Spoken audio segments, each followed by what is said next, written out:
Jesus. ಆಮೇಲೆ ದಾನಿಯೇಲ 6ನೇ ಅಧ್ಯಾಯಕ್ಕೆ ಬನ್ನಿ. ದೇವರ ಕೃಪೆಯಿಂದ 6 ಅಧ್ಯಾಯಗಳನ್ನ ಧ್ಯಾನಿಸುವುದು ಕೃಪೆಯನ್ನ 5 ಅಧ್ಯಾಯಗಳನ್ನ ಮುಗಿಸಿ 6ನೇ ಅಧ್ಯಾಯಕ್ಕೆ ಬಂದಿದ್ದೀರಿ.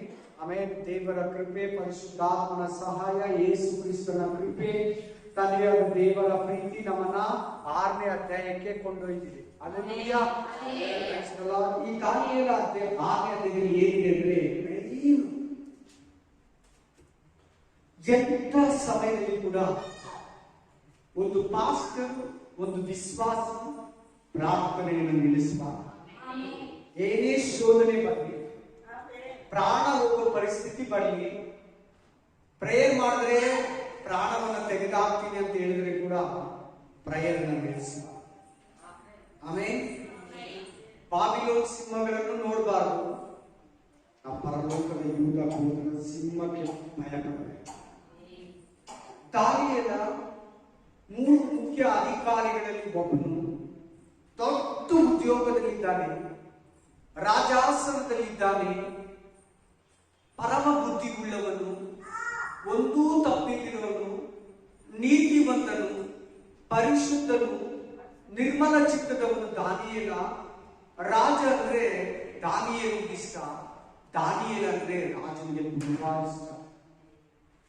ಆದ್ರೆ ಎಲ್ಲರಿಗಿಂತ ಮುಖ್ಯ ರಾಜನಿಗೆ, ದಾರ್ಯಾವೇಶನಿಗೆ ದಾನಿಯೇಲ ಅಂದ್ರೆ ಬಹಳ ಇಷ್ಟ. ಕಾರಣ ಏನಂದ್ರೆ ಅವನ ಹತ್ರ ಪರಮ ಬುದ್ಧಿ, ಒಳ್ಳೆ ಮನಸ್ಸಿತ್ತು. ದೇವರು ದಾನಿಯೇಲನ ಜೊತೆಲಿದ್ದ.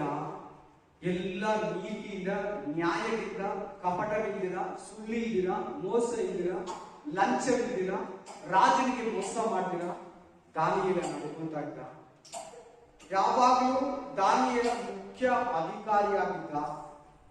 ದೇಶಾಧಿಪತಿಗಳಿಗೆ, ಸರ್ವಾಧಿಪತಿಗಳಿಗೆ, ಅಧಿಕಾರಿಗಳಿಗೆ, ಮಂತ್ರಿಗಳಿಗೆ, ದೇಶಾಧಿಪತಿಗಳಿಗೆ ದಾನಿಯೇಲನನ್ನು ನೋಡಿ ಹೊಟ್ಟೆ ಕಿಚ್ಚು ಬಂತು. ಏನಾದ್ರೂ ಮಾಡಿ ಇವನನ್ನ ಸಿಕ್ಕಿಸಿ ಈ ಉದ್ಯೋಗದಿಂದ ನಮ್ಮ ಮೇಲೆ ಅವನ ಅಧಿಕಾರಿ ಇವನನ್ನ ತಳ್ಳಿಬಿಡ್ಬೇಕು ಅಂತ ದಾನಿಯೇಲ ಮೇಲೆ ಹೊಟ್ಟೆ ಕಿಚ್ಚು ಬಂತು. ಏನೇನೋ ದಾನಿಯೇಲ ಮೇಲೆ ಹುಡುಗಿದ್ರು, ದಾನಿಯೇಲನ ಹತ್ರ ಒಂದೂ ಸಿಗಲಿಲ್ಲ. ಆಮೇಲೆ ಅವರು ಆಲೋಚಿಸಿದ್ರು, ದಾನಿಯೇಲನಲ್ಲಿ ಯಾವ ತಪ್ಪು ನಮಗೆ ಸಿಗ್ತಾ ಇಲ್ಲ. ದೇವರ ಆರಾಧನೆಯ ವಿಷಯದಲ್ಲೇ ಹೊರತು ಬೇರೆ ಯಾವ ವಿಷಯದಲ್ಲಿ ಕೂಡ ದಾನಿಯೇಲನ ಮೇಲೆ ನಾವು ಮಿಸ್ಟೇಕ್ ಇದೆಯಲ್ಲ. ರಾಜ, ಎಲ್ಲ ಮಂತ್ರಿಗಳು, ದೇಶಾಧಿಪತಿಗಳು, ಮುಖ್ಯಮಂತ್ರಿಗಳು, ಪ್ರಧಾನಿಗಳು, ಪ್ರತಿಯೊಬ್ಬರು ರಾಜನ ರಾಜ ಮೇದಿಯಾ ಪೆರ್ಸಿಯಾ ಸಾಮ್ರಾಜ್ಯದ ಅಧಿಕಾರ ಸರ್ಕಾರದ ಪ್ರಕಾರ ರದ್ದಾಗಿರೋ ಒಂದು ಕಾನೂನಿದೆ. ಎಷ್ಟೋ ಕಾನೂನುಗಳಿದೆ. ಒಂದು ಕಾನೂನು 30 ದಿನ ಯಾವ ಮನುಷ್ಯನನ್ನಾಗಲಿ ದೇವರನ್ನಾಗಲಿ ಆರಾಧಿಸಬಾರ್ದು. ಕೇವಲ ನಿನ್ನನ್ನೇ 30 ದಿನ ಪ್ರೇಯರ್ ಮಾಡಿ.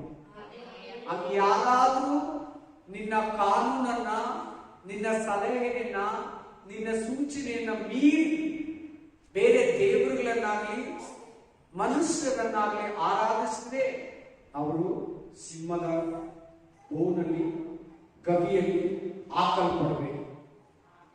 ಹಲ್ಲೆಲೂಯಾ. ಹಾಗೆ ಆಗಲಿಕ್ಕ ರಾಜ ಮುದ್ರೆಯನ್ನು ಹೊರಟು ಬಿಟ್ರು. ಅಧಿಕಾರಿಗಳೆಲ್ಲ ಅಬ್ಸರ್ವೇಷನ್ ಮಾಡ್ತಾ ಇದ್ದಾರೆ. ದಾನಿಯೇಲನಿಗೆ ಗೊತ್ತಾಯಿತು.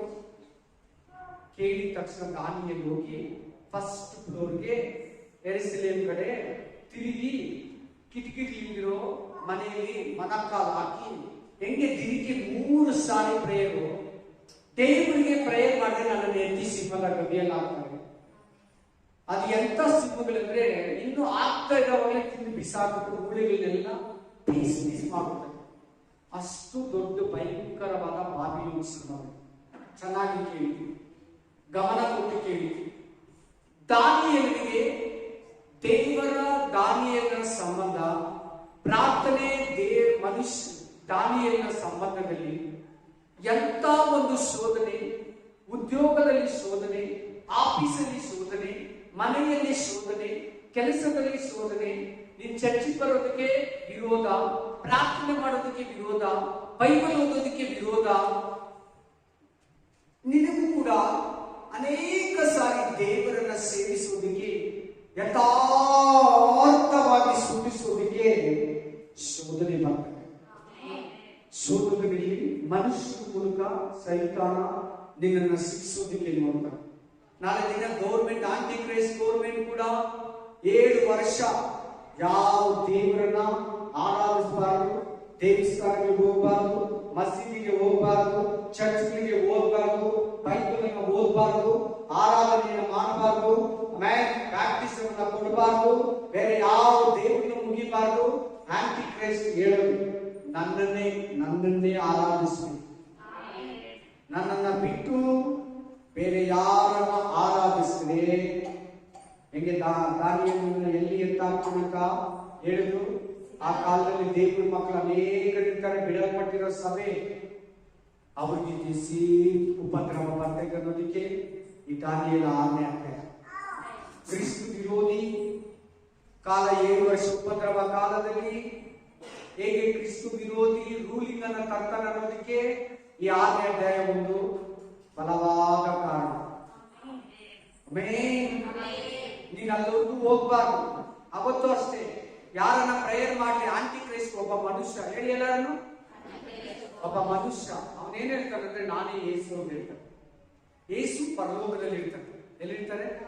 ಯೇಸು ಕ್ರಿಸ್ತು. ಅವನ್ ಹೇಳ್ತಾನೆ ನಾನೇ ಕ್ರೈಸ್ಟ್, ನಾನೇ ಜೀಸಸ್, ನನ್ನನ್ನು ಆರಾಧಿಸಿದಂತ ದೇವಾಲಯದಲ್ಲಿ ಕುತ್ಕೊಂಡ. ಇವ್ರು ಏನ್ ಮಾಡಿದ್ರು? 30 ದಿನ ದರ್ಯಾವೇಶನನ್ನೇ ಆರಾಧಿಸಿ ದಾನಿಯೇಲ ಆರಾಧಿಸ್ಬಿಟ್ಟ. ಎತ್ತಿ ಸಿಂಹದ ಗವಿಯಲ್ಲಾಗ್ಬಿಟ್ರು.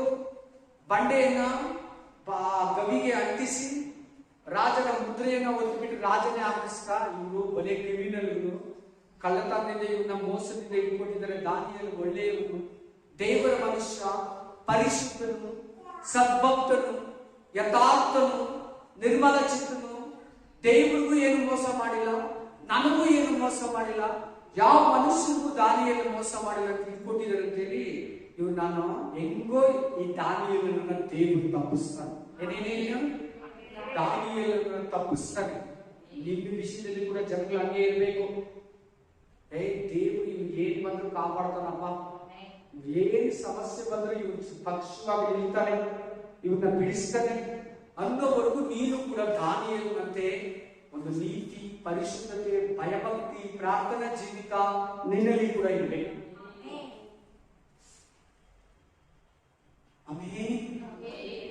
ನೋಡಿ, ಆ ಸಿಂಹಗಳು ದಾನಿಯೇಲನ ಹತ್ರ ಕೂಡ ಹೋಗಿಲ್ಲ.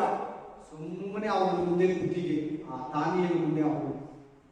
ಆದ್ರೆ ದಾನಿಯೇಲನನ್ನ ಹಿಡ್ಕೊಟ್ರಲ್ಲ ಆ ವಿರೋಧಿಗಳು, ಅವ್ರ ಹೆಂಡತಿ ಮಕ್ಕಳು ಅವನ್ನೆಲ್ಲ ಆಗ್ತಾ ಇದ್ದಂಗೆ ಅದು ತಿಂದು ಅರಿದು ಅವ್ರ ಮೂಳೆಗಳನ್ನ ಚೂರು ಚೂರು ಮಾಡಿದ್ರು. ಬನ್ನಿ ತಿಳಿಸಿಕೊಟ್ಟು. ದಾನಿಯೇಲ 6ನೇ ಅಧ್ಯಾಯ 1ನೇ ವಚನದಿಂದ ಫಾಸ್ಟ್ ಆಗಿ ಜೋರಾಗಿ ಹೋಗ್ಬೋದು, ಚೆನ್ನಾಗಿ ಕೇಳಿಸ್ಬೋದು. ಯಾವ ರಾಜ? ಮೇದ್ಯ ಪೆರ್ಸಿಯ ಸಾಮ್ರಾಜ್ಯದ ಮೊದಲನೇ ರಾಜ ಯಾರು? ದರ್ಯಾವೇಶ. ಒಂದು ದರ್ಯಾವೇಶ ಅಂದ್ರೆ ಏನರ್ಥ ಗೊತ್ತಾ? ಬೆಳ್ಳಿ. ಹೇಳಿ, ಯಾರ ನಿಮ್ಗೆ ಹೆಸರಿದ್ದಾರ? ಚಿನ್ನ ಅಂತ ಕರೀತಾರೆ, ಬೆಳ್ಳಿ ಅಂತ ಕರೀತಾರ? ಇಲ್ಲ ಅಲ್ಲ, ನಾನು ಹೇಳ್ತಾರ ನಿಜ, ಅರ್ಥನೇ ಅದೇ. ದರ್ಯಾವೇಶ ಅಂದ್ರೆ ಬೆಳ್ಳಿ. ದಾನಿಯೇಲ ಅಂದ್ರೆ ದೇವರ ನ್ಯಾಯ ತೀರ್ಪು. ದಾನಿಯೇಲ ಅಂದ್ರೆ ಅರ್ಥ ದೇವರ ನ್ಯಾಯ ತೀರ್ಪು. ಅವನು ಕರೀತಾ ಇದ್ದೇ ದೇವರ ನ್ಯಾಯ ತೀರ್ಪು ಬಾಯಿ. ಆಮೇಲೆ ಆಯ್ತಾ? ಎರಡು ಹೆಸರಿಗೆ ಅರ್ಥ ಕೊಟ್ಟಿದೆ. 2 ಹೆಸರಿಗೆ ಅರ್ಥ ನಿಮ್ಗೆ ಗೊತ್ತಾಗುತ್ತೆ. ಈಗ ಫಾಸ್ಟ್ ಹೋಗಿ ತನ್ನ ರಾಜ್ಯ ಭಾರವನ್ನು ಎಷ್ಟು ದೇಶ ಇತ್ತು ಗೊತ್ತು? 127 ದೇಶ. ಹೇಳಿ ಎಲ್ಲರೂ, 127 ದೇಶಕ್ಕೆ ಮಹಾರಾಜ ಯಾರು? ಹೇಳಿ ನೋಡ್ಕೊಳ್ಳಿ, ದರ್ಯಾವೇಶ. 127 ದೇಶನ ತಿರುಗಕ್ಕಾಗಲ್ಲ, ಒಬ್ಬನೇ ತಿರುಗಕ್ಕಾಗಲ್ಲ. ಅದಕ್ಕೆ ದೇಶಾಧಿಪತಿಗಳು, ಜಡ್ಜ್ಗಳು, ಲಾಯರ್ಗಳು, ಮಿಲಿಟರಿಗಳು, ಪೊಲೀಸರು, ಅಧಿಕಾರಿಗಳು, ಮಂತ್ರಿಗಳು, ಮುಖ್ಯಮಂತ್ರಿಗಳು, ರಾಜ್ಯಪಾಲರು, ರಾಷ್ಟ್ರಪತಿ, ಪ್ರಧಾನಮಂತ್ರಿಗಳು ನೇಮಿಸ್ತಾರೆ. ಅದರಲ್ಲಿ 3 ಮುಖ್ಯ ಅಧಿಕಾರಿಗಳನ್ನ ನೇಮಿಸ್ತಾನೆ. ಅದರಲ್ಲಿ ದಾನಿಯೇಲ ಕೂಡ ಒಬ್ಬನು. ಮೈನ್ ದೊಡ್ಡ ರಾಜ ಬಿಟ್ರೆ ನೆಕ್ಸ್ಟ್ ದಾನಿಯೇಲ, ಇನ್ನಿಬ್ಬರು ಅಧಿಕಾರಿಗಳು. ಓದಿ ಪಾಸ್ಟರ್ ಹೋಗಿ. ರಾಜ್ಯದ ಆಯಾ ಭಾಗಗಳ ಮೇಲೆ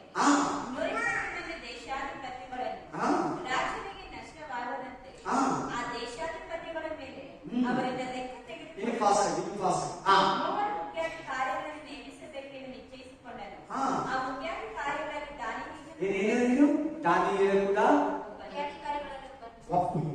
ನೀವು ಕೂಡ ಯಾಕೆ ದೊಡ್ಡ ಉದ್ಯೋಗ ಕೊಡಲ್ಲ? ದಾನಿಯೇಲನಿಗೆ ಕೊಟ್ಟಿದ್ದೇವರು. ನಿರುದ್ಯೋಗದಲ್ಲಿ ಮನೆ ಆದಾಯ ಇರುವಾಗ, ನಿನಗೆ ಘನತೆ ಇರುವಾಗ ದೇವರು ದೊಡ್ಡ ಸ್ಥಿತಿಯಲ್ಲಿ ಇರುವಂತ ನಿನ್ನ ಆ ಆಫೀಸಲ್ಲಿ, ಆ ಕೆಲಸದಲ್ಲಿ, ಆ ಬಿಸ್ನೆಸ್ ಅಲ್ಲಿ, ಆ ಹೋಟ್ಲಲ್ಲಿ, ಆ ಆಫೀಸಲ್ಲಿ ನ್ಯಾಯವಾಗಿ ದೇವರು ಕೊಟ್ಟು ಚಿಕ್ಕ ಕೆಲಸ ಮಾಡಿದ್ರೆ ನಿನ್ನ ಆಫೀಸರ್ಸ್ ನೋಡ್ತಾ ಇರ್ತಾನೆ, ನಿನ್ನ ದೇವರು ನೋಡ್ತಾ ಇರ್ತಾನೆ. ಏನ್ ಮಾಡ್ತಾನೆ ಗೊತ್ತಾ? ನಿನ್ನ ದೊಡ್ಡ ಉದ್ಯೋಗದಲ್ಲಿ ಪೋಸ್ಟ್ ತರ್ತಾನೆ. ಇಂಕ್ರಿಮೆಂಟ್ ಅನ್ನು ನಿಮಗೆ ಕೊಡ್ತಾನೆ. ಹಲ್ಲೆಲೂಯಾ. ಒಂದು ಕೆಲಸಗಾರರಿಂದ ಒಂದು ಆಫೀಸರ್ ಕೆಲಸವನ್ನ ನಿಮಗೆ ಕೊಡ್ತಾನೆ. ದೇವರ ಮರಿಬೇಡ. ಉದಾಹರಣೆಗೆ ಯಾರಿದ್ದಾರೆ ನಿನ್ನ ಮುಂದ್ಗಡೆ? ದಾನಿಯೇಲ. ಮುಂದಕ್ಕೆ ಹೋಗಿ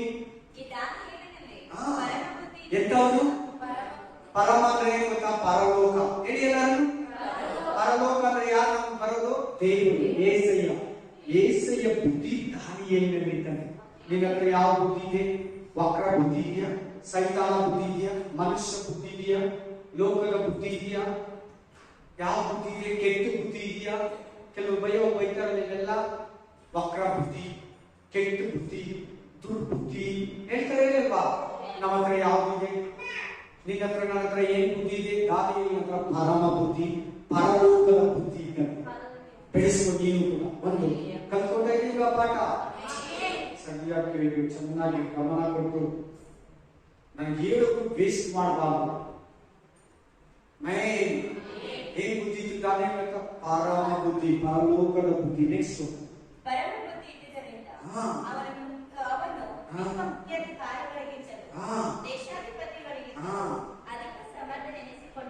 ಎಂತವನು? ಒಳ್ಳೆ ಐ ಪೋಸ್ಟ್ ಅಂತ ಒಳ್ಳೆ ಗ್ರೇಟ್ ಲೀಡರ್, ಸ್ಟ್ರಾಂಗ್ ಲೀಡರ್. ಅವನು ನೋಡಿದ್ರೆ ಎಲ್ಲಾರು ಸಲಾಮ್ ಹೊಡಿಬೇಕು. ರಾಜ ಬಿಟ್ರೆ ನೆಕ್ಸ್ಟ್ ಆಗುತ್ತ ದಾನಿಯೇಲ. ದೇವರಿಗೆ ಸ್ತೋತ್ರ. ನೆಕ್ಸ್ಟ್ ನೋಡಿ, ಕಂಪ್ಲೀಟ್ ಮೈನ್ ಅಧಿಕಾರಿ. ಮೂವರಲ್ಲಿ ಇವನು ಮೇನು, ಅದರಲ್ಲಿ ಮೇನು. ಆಮೇಲೆ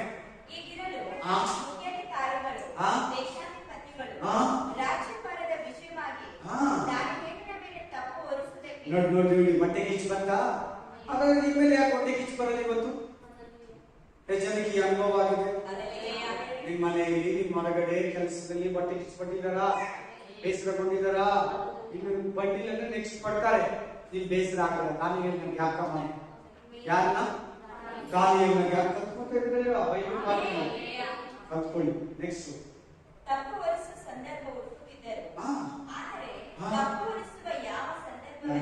ಹಿಂಗಿರ್ಬೇಕು. ನೀನು ಹೆಂಗಿರ್ಬೇಕು? ಈ ತರ ಇರ್ಬೇಕು. ಯಾರು ಏನು ಒಂದು ತಿಂದು ಪಾಯಿಂಟ್ ತಪ್ಪು ಮಾತಲ್ಲಿ ನಾಟೆ ನುಡಿ ಒಂದು ವಸ್ತು ಮನೆ ಹತ್ರ, ಮನೆಯಲ್ಲಿ ಹೆಂಡತಿ ಹತ್ರ, ಮಕ್ಕಳ ಹತ್ರ, ಗಂಡನ ಹತ್ರ, ಚರ್ಚಲ್ಲಿ ಪಾಸ್ಟರ್ ಹತ್ರ, ವಿಶ್ವಾಸಿಗಳ ಹತ್ರ, ಪಾಸ್ಟರ್ ಹೊರಗಡೆ, ಅಕ್ಕಪಕ್ಕ, ಆಫೀಸು, ಕೆಲಸ, ಬಿಸ್ನೆಸ್ ಅಲ್ಲಿ ಒಂದು ಕೂಡ ನಿನ್ನ ಹತ್ರ ಅವ್ರಿಗೆ ಸಿಕ್ಬಾರ್ದು. ಕೆಟ್ಟದ್ದು ಮಾತಲ್ಲಿ ಆಗಲಿ, ಏತರಲ್ಲಿ ಆಗಲಿ ನೀನ್ ಸಿಕ್ತಿದಂಗಿರ್ಬೇಕು. ದಾನಿಯೇಲ ದೇವರಲ್ಲಿ ಹಿಂದೆ ಇರ್ತಾನೆ. ನಮ್ಮ ಹತ್ರ ಫುಲ್ ಬೈಬಲ್ ಇದೆ, ಆ ಬೈಬಲ್ ಇದೆ. ದಾನಿಯೇಲನ ಹತ್ರ ಎಷ್ಟಿತ್ತು ಗೊತ್ತಾ? ಬರೀ 5 ಬುಕ್. ಫಸ್ಟ್ 5 ಆದಿಕಾಂಡ, ವಿಮೋಚನ ಕಾಂಡ, ಯಾಜಕ ಕಾಂಡ, ಅದೇ ಇದೆ. ಯೆರೆಮೀಯ ಕೂಡ ಇತ್ತು. ಯೆರೆಮೀಯ ಕೂಡ ದಾನಿಯೇಲನ ಕಾಲದಲ್ಲಿ ಇತ್ತು. ಆದ್ರೆ ಪ್ರಿಂಟಿಂಗ್ ಇರಲಿಲ್ಲ, ಬರೆದು ಕೊಡ್ತೀವಿ. ಓಪನ್ ಆಗಿ ಚರ್ಮ ಕಾಗದಗಳು ಅವಾಗಿದ್ದು. ಆಮೇಲೆ ಹಲ್ಲೆಲೂಯಾ. ದಾನಿಯೇಲನ ಹತ್ರ ಏನ್ ಕಲಿಬೇಕು? Praise the lord. ನಿಮ್ಮ ಮೇಲೆ ಕೂಡ ಹೊಟ್ಟೆ ಕಿಚ್ಕೊಳ್ತಾರೆ. ನಿನ್ನನ್ನು ಕೂಡ ದಾನಿಯೇಲನ ದೇವರ ಮೇಲೆ ಕಿತ್ತಂಗೆ ನಿನ್ನನ್ನು ಹೇಳ್ತಾರೆ. ನಿನ್ನ ಹತ್ರ ಕೂಡ ತಪ್ಪು ಕಂಡಿಡಿಯಕ್ಕೆ ನೋಡ್ತಾರೆ. ನೀನು ಸಿಗ್ಬಾರ್ದು. ನೆಕ್ಸ್ಟ್ ಯಾವ ತಪ್ಪನ್ನು ಕಾಣಗಾರದೆ ಹೋದನು, ಅವನ ನಂಬಿಕಸ್ಥನೇ ಆಗಿದ್ದನು. ಎಸ್, ನೀನೆಂತವನಾಗಿರ್ಬೇಕು? ನಂಬಿಕಸ್ಥನಾಗು. ನೀನು ಕರೆಕ್ಟಾಗಿ ಅದ್ರಲ್ಲಿ ಇರು. ಎಲ್ಲರ ಹತ್ರ ಒಳ್ಳೆ ಮಾತನ್ನ ಕಳಿಸ್ಕೊ, ಒಳ್ಳೆ ಹೆಸರನ್ನ ಪಡಿ. ದುಡ್ಡು ಐಶ್ವರ್ಯಕ್ಕಿಂತ ನಮ್ಗೆ ಏನ್ ಬೇಕು? ಒಳ್ಳೆ ಹೆಸರು. ಏನೇನು? ಆಮೇಲೆ ಅವನಲ್ಲಿ ಆಲಸ್ಯವಾಗಲಿ, ಅಕ್ರಮವಾಗಲಿ ಸಿಕ್ಕಲಿಲ್ಲ. ನೋಡು ಹುಷಾರ್. ನೀನು ಕೂಡ ನಿನ್ನ ಹತ್ರ ಕೇರ್ಲೆಸ್ ಅನ್ನೋದು ಒಂದು ಇರಬಾರ್ದು. ಏನಿರಬಾರ್ದು? ಅಲ್ಲಿ ನೋಡು ಇಲ್ಲ, ವಾಯ್ಸ್ ಇಲ್ಲ, ಒಬ್ಬರಲ್ಲಿ ವಾಯ್ಸ್ ಇಲ್ಲ. ಮೊದಲೇ ಕಣ್ ತೆರ್ಕೊಂಡು ಆರಾಧಿಸಿ, ಕೈ ತಟ್ಟಿಲ್ಲ, ಸರಿಯಾಗಿ ಆಗಿಲ್ಲ. ಇದು ಕೂಡ ಮಾಡ್ತಾ ಇಲ್ಲ. ಕೇರ್ಲೆಸ್ ಅನ್ನೋದು ನಿನ್ನ ಹತ್ರ ಒಂದು ಇರಬಾರ್ದು. ಆಲಸ್ಯ ಅಂದ್ರೆ ಏನು? ಆಲಸ್ಯ ಅಂದ್ರೆ ಏನ್ ಹೇಳಿ? ನೆಗ್ಲೆಕ್ಟ್, ಕೇರ್ಲೆಸ್ ಮಾಡು. ಎಲ್ಲಾ ಒಳ್ಳೆಯದನ್ನ ಕೇರ್ಲೆಸ್ ಮಾಡು, ಕೆಟ್ಟದನ್ನೆಲ್ಲ ಪ್ರೀತಿಸೋದು. ಆಮೇಲೆ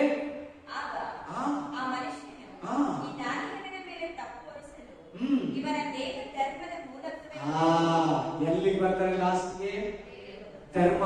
ನಮ್ಮ ಧರ್ಮ ಹತ್ರ ಬಂದ್ಬಿಡ್ತಾರೆ. ನಮ್ ದೇವ್ರನ್ನ ಕಲ್ಲಂದ್ರು ಮಣ್ಣಂದ್ರು, ನಮ್ ಇದಕ್ಕೆ ಹೋಗ್ಬಾರ್ದು ಅಂತಾರೆ, ಪ್ರಸಾದ ತಿನ್ಬಾರ್ದು ಅಂತಾರೆ, ಏನೇನೇನೇನು ನಮ್ಮ ಮೇಲೆ ಬಿಡ್ತಾರೆ. ಪ್ರವರ್ತನೆ ಮಾಡಿದ್ರು. ಪೌಲ್ ಮೇಲೆ ಹಂಗೆ ತಂದಿದ್ದು ಕಿರಿಯಾದೆ, ಪೌಲ್ ಮೇಲೆ ಹಂಗೆ ಕೇಸ್ ತಂದಿದ್ದವು. ನಾನೇ ಪೌಲ್ ಹತ್ರ ಏನೂ ಸಿಗಲಿಲ್ಲ. ಯಾವ ರೀತಿ ಇವನು ಶಿಕ್ಷಣ ಧರ್ಮದ ವಿಷಯದಲ್ಲಿ ಎತ್ಕೊಂತ. ಆಮೇಲೆ ಆಮೇಲೆ ನಮಗೆ ಅವಕಾಶ ದೊರೆಯಲು ಅಂದುಕೊಂಡರು. ಹೀಗೆ ಆ ಮುಖ್ಯಾಧಿಕಾರಿಗಳು, ದೇಶಾಧಿಪತಿಗಳು ರಾಜನ ಸಮ್ಮುಖದಲ್ಲಿ ನೆರೆದು ಬಂದು ಅವನಿಗೆ ಅರಸನಾದ ದಾರ್ಯಾವೇಶನೇ ಚಿರಂಜೀವಿಯಾಗಿರು. ಕೇಳಿಸ್ಕೊತಾ ಇದ್ದೀರಾ? ಅದೇ ಹೇಳಿ. ಯಾವನಾದರೂ 30 ದಿನಗಳ ತನಕ, ಎಷ್ಟು ದಿನ?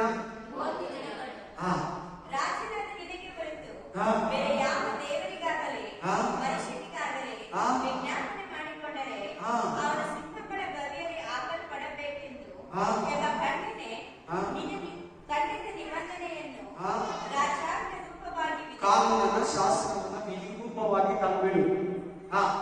ಒಳ್ಳೆಯದೆಂದು ರಾಜ್ಯದ ಸಕಲ ಮುಖ್ಯಾಧಿಕಾರಿ, ನಾಯಕ, ದೇಶಾಧಿಪತಿ, ಮಂತ್ರಿ, ಸಂಸ್ಥಾನಾಧ್ಯಕ್ಷರು ಆಲೋಚನೆ ಮಾಡಿಕೊಂಡಿದ್ದಾರೆ. ರಾಜನೇ, ಈಗ ನೀನು ಈ ನಿಬಂಧನೆಯನ್ನು ವಿಧಿಸಿ ಇದು ನಿಂತು ಹೋಗದೆ ಮೇದ್ಯರ ಮತ್ತು ಪಾರಸಿಯರ ಎಂದಿಗೂ ರದ್ದಾಗದ ಧರ್ಮ ವಿಧಿಗಳ ಪ್ರಕಾರ ಊರ್ಜಿತವಾಗುವಂತೆ ಶಾಸನಕ್ಕೆ ಅಧ್ಯಾಕ್ಷರ ಮಾಡು ಎಂದು ವಿನ್ನವಿಸಲು ರಾಜನಾದ ದಾರ್ಯಾವೇಶನು ಆ ನಿಬಂಧನೆ ಶಾಸನಕ್ಕೆ ರುಜು ಹಾಕಿದನು.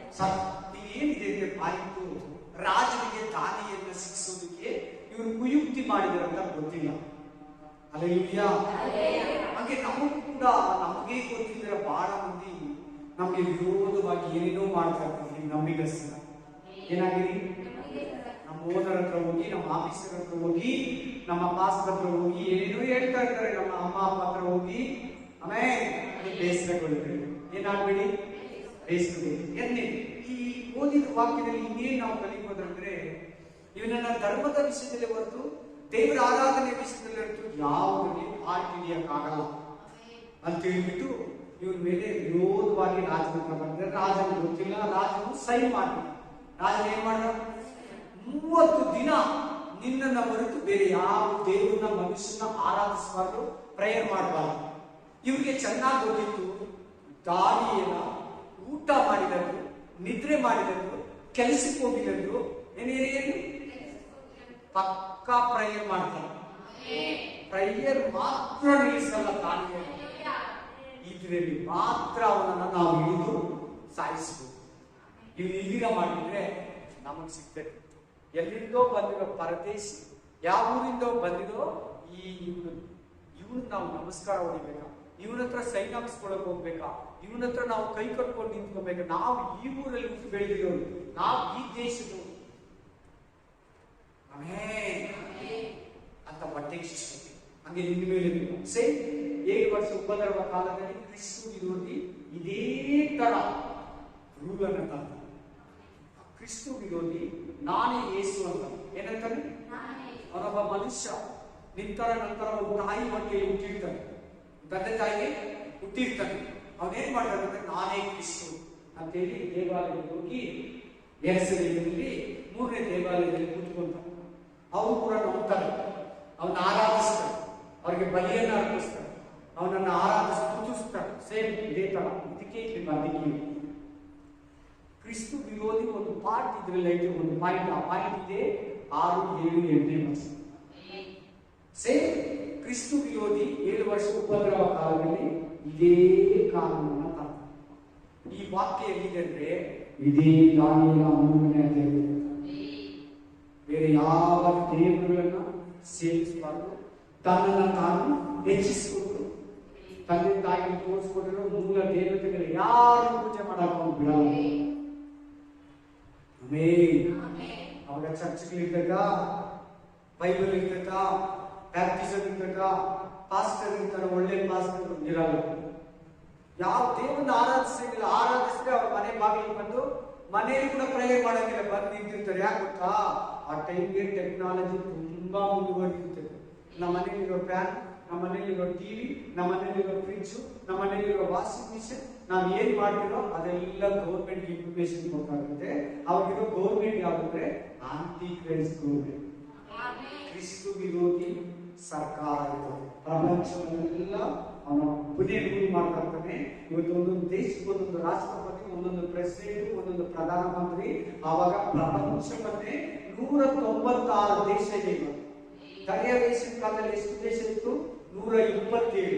ಇವಾಗ 196 ದೇಶಕ್ಕೆ ಕ್ರಿಸ್ತು ವಿರೋಧಿ ನಾನೇ ರಾಜ, ನಾನೇ ದೇವರ, ಅವನ್ನ ಬಿಟ್ಟು ಬೇರೆ ಯಾರಾದ್ರೂ ಪೂಜಿಸಿದ್ರೆ ಅವನ ಸಿಂಹನ ಚಿಪ್ಪನ್ನ ನದಿಯಲ್ಲಾಗ್ಲಿ ಕೈಯಲ್ಲಾಗ್ಲಿ ಹಾಕೊಳ್ಳಿದ್ರೆ ವ್ಯಕ್ತಿ ಸಾಯಿಸಿ. ಆಮೇಲೆ ಚೆನ್ನಾಗಿ ಕೇಳಿ, ಕಂಟಿನ್ಯೂ ಮಾಡಿ. ಶಾಸನಕ್ಕೆ ರುಜುವಾದದ್ದು ದಾನಿಯೇಲನಿಗೆ ತಿಳಿದಾಗ ಇದು ಫಾಸ್ಟ್ ಜೋರ ಅವನು ತನ್ನ ಮನೆಗೆ ಹೋಗಿ ಯೆರೂಸಲೇಮಿನ ಕಡೆಗೆ ಕದನದ ಕಿಟಕಿಗಳಿಂದ ತನ್ನ ಮಹಡಿಯ ಗೋಡೆಯಲ್ಲಿ ಯಥಾರ್ಥರ ದಿನಕ್ಕೆ ಮುರಾವರ್ತಿ ಮೊಣಕಾಲೂರಿ ತನ್ನ ದೇವರಿಗೆ ಪ್ರಾರ್ಥನೆ ಮಾಡಿ. ಕಾನೂನು ಇದೆ ಅಂತ ಗೊತ್ತಿದ್ರೆ ಕೂಡ ಪ್ರೇಯರ್ ಮಾಡಿದ್ರೆ ಎತ್ತಿ ಸಿಂಹದ ಗವಿಯಲ್ಲಿ ಹಾಕ್ತೀನಿ ಅಂದ್ರೆ ಕೂಡ ಗೊತ್ತಿದ್ರೆ ಏನ್ ಮಾಡ್ತಾ ಇದ್ದಾನೆ? ಕಾನೂನೆಲ್ಲ ನೀನು ಯಾರು ಪ್ರೇಯರ್ ಮಾಡ್ಬೇಕಂದ್ರೆ ಕೇಳ್ಬೇಕು. ಮನೆಯಲ್ಲಿರೋ ತಂದೆ ತಾಯಿ ಹೇಳಿ, ಮನೆಯಲ್ಲಿರೋ ಮಕ್ಕಳು ಹೇಳಿ, ಪಾಸ್ಟರೇ ಹೇಳಿ. ಒಂದ್ಸಾರಿ ಒಂದು ಪಾಸ್ಟರ್ ಹೇಳಿ, ಸಿಸ್ಟರ್ ಕೇಳಿದ್ದಾರೆ ಮಾತಾಡಿ, ಜಾಸ್ತಿ ಪ್ರೇಯರ್ ಮಾಡ್ಬಿಡಿ, ಸೈತಾನ ಹಗ್ಗ ಹಾಕಿ ಎಳಿತಾನೆ. ಆಮೇಲೆ ತೆಗುಗಳು ನಿಮ್ ಕಲ್ತಿಗೆ ಹಗ್ಗ ಹಾಕಿದೆ. ಬೈಬಲ್ ಅಲ್ಲಿ ಬರ್ದಿದೆಯಾ? ಆಮೇಲೆ ಅದೇ ಈಕ್ವಲ್ ಆಯ್ತಲ್ಲ ನೀವು ಬರ್ತಾರೆ ವಾಕ್ಯಕ್ಕೆ. ಅಲ್ಲಿ ಏನ್ ಹೇಳ್ತಾರೆ? ಗೊತ್ತಿದ್ರು ಕೂಡ ಅಂತಿದೆ ನೋಡಿ, 10ನೇ ವಚನ. ಕಾನೂನಿದೆ ಗೊತ್ತಿದ್ರು ಕೂಡ ಏನ್ ಮಾಡ್ತಾ ಇದ್ದೇನೆ? ದಾನಿಯೆಲ್ಲ ಪ್ರಾರ್ಥನೆ ಮಾಡ್ತಾರೆ. ನಾವು ಪ್ರೇ ಮಾಡದೆ ಎತ್ತಿ ಸಿಂಹದ ಗವಿಯಲ್ಲಿ ಹಾಕ್ತಾರೆ ಅಂದ್ರೆ ಕೂಡ ಪ್ರೇ ಮಾಡ್ತಾ ಇದ್ದೇನೆ. ಆಮೇಲೆ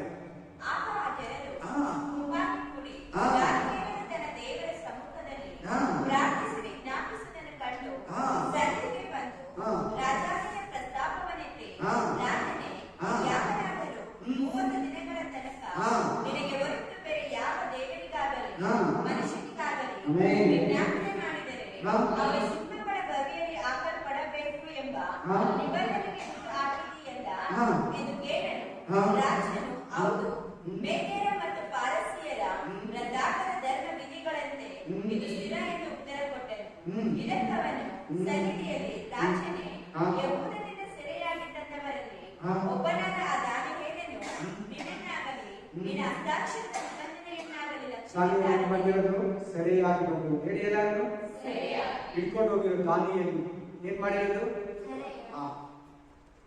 ಆಮೇಲೆ ದಿನಕ್ಕೆ ಮುರಾವರ್ತಿ ಪ್ರಾರ್ಥಿಸಿಕೊಳ್ಳುತ್ತಾನೆ. ಸಾರಿ ತಪ್ಪು ದಿನ ಪ್ರಯೋಗ ಮಾಡ್ತಾ ಇದ್ದೇನೆ. ಕಾನೂನು ಮಾಡಿದ್ರೆ ಕೂಡ ಸೈನ್ ಹಾಕಿದ್ರೆ ಕೂಡ ರಾಜನು ಈ ಮಾತುಗಳನ್ನು ಕೇಳಿ ಬಹಳ ವ್ಯಸನಗೊಂಡು, ನೋಡಿ ನೋಡಿ ನೋಡಿ, ರಾಜು ತಾನೇ ಆರಾಧಿಸಕ್ಕೆ, ಆ ಮನುಷ್ಯನೇ ತಾನೇ ಆರಾಧಿಸಕ್ಕೆ. ಆ ಮನುಷ್ಯನ ಆರಾಧಿಸಿದ್ರೆ ಏನ್ ಮಾಡ್ದ? ಆ ರಾಜನ ಆರಾಧಿಸಿದ ಪರಲೋಕ ದೇವರು. ಅವಾಗ ರಾಜನಿಗೆ ಏನ್ ಬರ್ಬೇಕು ಈ ಜಾಗಕ್ಕೆ? ಯಾಕೆ ಅವನು ಬೇಸರ ಬರ್ತಾ ಇದೆ? ದಾನಿಯೇಲ ಯಾರಂತ ರಾಜನಿಗೆ ಚೆನ್ನಾಗಿ ಹಂಗೆ ನೀನ್ ಯಾರು, ನಿನ್ ದೇವ್ರು ಯಾರಂತ ಎಲ್ಲರೂ ಚೆನ್ನಾಗಿ ತೋರಿಸ್ಬೇಕು. ನೋಟೇಟ್ ಮಾಡಿ ಅಲ್ಲಿ ವಾಕ್ಯ. ರಾಜನ ಕೋಪ ಬರ್ಬೇಕು. ಹೌದು, ತನ್ನನ್ನು ಆರಾಧಿಸು. ಯಾರು? ಸಿದ್ದರಾಮಯ್ಯ ಜನ ಕಾಲು ಬಿಟ್ರೆ, ಪ್ರಧಾನಮಂತ್ರಿ, ರಾಷ್ಟ್ರಪತಿ ಕಾಲು ಬಿದ್ದರೆ ಏನ್ ಮಾಡ್ತಾರೆ? ನಡಿಯಪ್ಪ, ಕೂಲರ್ ಹಾಕಿದ್ರೆ, ಶಾಲು ಹಾಕಿದ್ರೆ ನಮಸ್ಕಾರ ಮಾಡಿಸ್ಕೊತಾ ಇದ್ದಾರೆ ಇಲ್ವಾ? ಎಲ್ಲ ಮುಖ್ಯಮಂತ್ರಿಗಳು, MLAಗಳು ಬಂದು ಅವ್ರ ಕಾಲಿಗೆ ಬಿದ್ದರೆ ಈ ರಾಜ ನನಗೆ ಬೇಡ ಅಂತ ಬೇಸರ ಮಾಡ್ತಾರೆ. ಅಯ್ಯೋ, ದಾನಿಯೆಲ್ಲ ಇವ್ರು ತಂದಿರೋದು, ಇವ್ನು ಒಳ್ಳೆಯವನಲ್ವ, ಇವ್ನು ಪರಿಶುದ್ಧನಲ್ವ, ಇವ್ನು ನೀತಿವಂತನಲ್ವ, ಇವ್ನು ಯಥಾರ್ಥನಲ್ವ? ಅಯ್ಯೋ. ಆಮೇಲೆ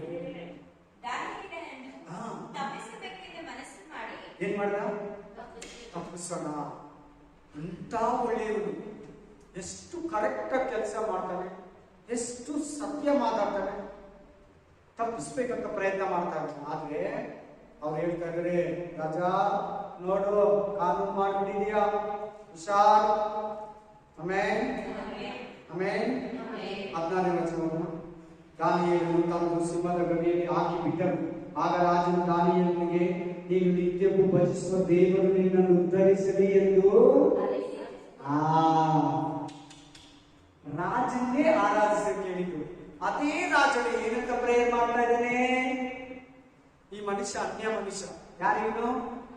ಆಕ್ಚುಲಿ ಇವತ್ತು ಲೆಕ್ಕದಲ್ಲಿ ಏನ್ ಗೊತ್ತಾ? ಮುಸ್ಲಿಂ ಮನುಷ್ಯ. ಯಾರಿವನು? ಇರಾನ್ ದೇಶ. ಇದರಲ್ಲಿ ಯಾರಿದ್ದಾರೆ? ಮುಸ್ಲಿಮ, ಕ್ರಿಶ್ಚಿಯನ್, ಹಿಂದೂಗಳ? ಮುಸ್ಲಿಂ ಮನುಷ್ಯ. ಯಾರ ಪ್ರೇಯರ್ ಮಾಡ್ತಾ ಇದ್ದಾನೆ? ಪರಲೋಕದ ಯೇಸು ಸ್ವಾಮಿ. ಏನಂತ ಪ್ರೇಯರ್ ಮಾಡ್ತಾ ಇದ್ದಾನೆ? ನೀನು ಪ್ರೇಯರ್ ಮಾಡೋ ದೇವರು ನಿನ್ನನ್ನು ಕಾಪಾಡಿ.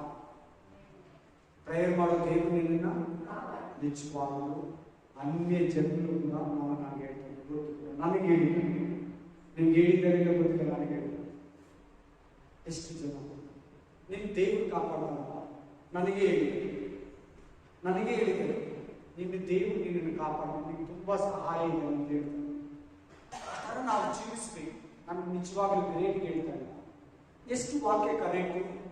ದಾನಿಯೇಲನ ಜೀವನದಲ್ಲಿ ನೆರವೇರಿಸಿದಾಗ ನನ್ನ ಜೀವನದಲ್ಲಿ ಕೂಡ ಅಂತ ಮಾತುಗಳನ್ನು ಕೇಳಿತು. ದೇವರನ್ನ ಸ್ತುತಿಸಿ ಗರ್ವ ಬರಬಾರ್ದು. ಅಹಂಕಾರದ ಹೆಜ್ಜೆ ಇದ್ರೆ ದೇವರ ಆಶೀರ್ವಾದದಿಂದ ತಪ್ಪು. ಆಮೇಲೆ ಎತ್ತಿ ಸಿಂಹದ ಗವಿಯಲ್ಲಿ ಏನ್ ಮಾಡಿದ್ರು? ದಾನಿಯೇಲ. ಇವ್ರಿಗೆ ಏನಾಯ್ತು? ರಾಜನಿಗೆ ಬೇಜಾರಾಗುತ್ತೆ. ಮೋಸದಿಂದ ಇಲ್ಲಿ ಕೊಟ್ಟಿದ್ದಾರೆ, ತಪ್ಸೋಕ್ ಕೊಡ್ದ. ನೋಡು ರಾಜ, ನೀನೇನಾದ್ರು ಮಾಡಿದೆ, ನೀನ್ ಹೋಗ್ಬೇಕು ಕೆಳಗಡೆ, ನೀನ್ ಆ ತರ ಕಾನೂನು ಮೇಲೆ ಅಷ್ಟೇ. ಗೊತ್ತಲ್ಲ ನಿಮ್ಗೆ? ಎಸ್ತೇರ್ ರಾಣಿಗಿನ ಮುಂಚೆ ರಾಜನಿಗೆ ಯಾರು? ಉಷ್ಟಿಯ ರಾಣಿ. ರಾಜ ಕರೆದಿದ ತಕ್ಷಣ ಬಂದಿಲ್ಲ ಅಂದ್ರೆ ಏನ್ ಮಾಡಿದ್ರು? ಆ ರಾಣಿನ ಬೇಡ, ಹಂಗೆ ಕಾನೂನು ಅಂದ್ರು. ಯಾರೇ ಆಗಿಲ್ಲ, ಹೆಂಡತಿನ ಮಕ್ಕಳ ಕಾನೂನು ಅಂದ್ರೆ ಕಾನೂನು. ಹಂಗೆ ನೀನೇನ ದಾನಿಯನ್ನು ಉಳಿಸಿದ್ರೆ ನೋಡು, ನೀನು ಕೆಳಗಡೆ ಹೋಗ್ಬೇಕಷ್ಟೇ. ನಿನ್ ಕಾನೂನು ನೀನೇ ಪಾಲಿಸ್ಕೊ, ನೀನೇ ಸೈನ್ ಹಾಕಿ. ಆಮೇಲೆ ರಾಜನಿಗೆ ಏನಾಯ್ತು? 17 ನೋಡ್ಕೊಳ್ಳಿ. ಅವನೋಗಿ ಊಟ ಮಾಡನ, ನಿದ್ರೆ ಮಾಡನ, ಮ್ಯೂಸಿಕ್ ಕೇಳ್ತಾರೆ. ರಾಜ ಜಾಸ್ತಿ ಜ್ಯೂಸ್ ಕುತ್ಕೊಂಡ, ಡ್ರಿಂಕ್ಸ್ ಕುತ್ಕೊಂಡ, ಹಣ್ಣು ಕುತ್ಕೊಂಡು ಏನ್ ಮಾಡಿರ್ಬೋದು ಹೇಳಿ ನೋಡೋಣ? ಮುಸ್ಲಿಂ ಮನುಷ್ಯ ಏನ್ ಮಾಡಿರ್ಬೋದು ಹೇಳಿ? ಹೋಗ್ಬಿಟ್ಟು ಇನ್ಸ್ಟ್ರೂಮೆಂಟ್ ಎಲ್ಲ ಕಳ್ಸ್ಕೊತೀರಾ, ಸುಖಾಸನದಲ್ಲಿ ಹೋಗಿ ಮಲಗ್ತೀರಾ, ಹೋಗ್ಬಿಟ್ಟು ಸುಮ್ಮನೆ ಅಲ್ಲಿ ಬರ್ದಿದೆ. ಏನಂತ ಬರ್ದಿದೆ? 18ನೇ ವಚನ, ಅನಂತರ ರಾಜನು ಅರಮನೆಗೆ ಹೋಗಿ ವಿನೋದ ವಾದ್ಯಗಳನ್ನು ತನ್ನ ಮುಂದೆ ತರಿಸದೆ ಉಪವಾಸವಾಗಿ ರಾತ್ರಿಯನ್ನ ಏನ್ ಸಂಬಂಧ ನೋಡಿ? ದಾನಿಯೇಲನಿಗೂ ರಾಜನಿಗೂ, ಅನ್ಯ ಮನುಷ್ಯನಿಗೂ ದಾನಿಯೇಲನಿಗೂ ಏನ್ ಸಂಬಂಧ ನೋಡಿ? ನಿಜವಾಗ್ಲೂ ಇವತ್ತು ಕೂಡ ನಮ್ಮ ದೇವರ ಮಕ್ಕಳಿಗೆ ಅಂತ ಮನಸ್ಸು. ಹಲ್ಲೆಲೂಯಾ. ಎಷ್ಟು ದೇವರು ದಾನಿಯೇಲ ರಾಜನ ಹತ್ರ, ದೇವರ ಹತ್ರ ಕರೆಕ್ಟ್ ಆಗಿರ್ಬೋದು. ಮನುಷ್ಯರ ಹತ್ರ, ರಾಜನ ಹತ್ರ, ದೇವರ ಹತ್ರ.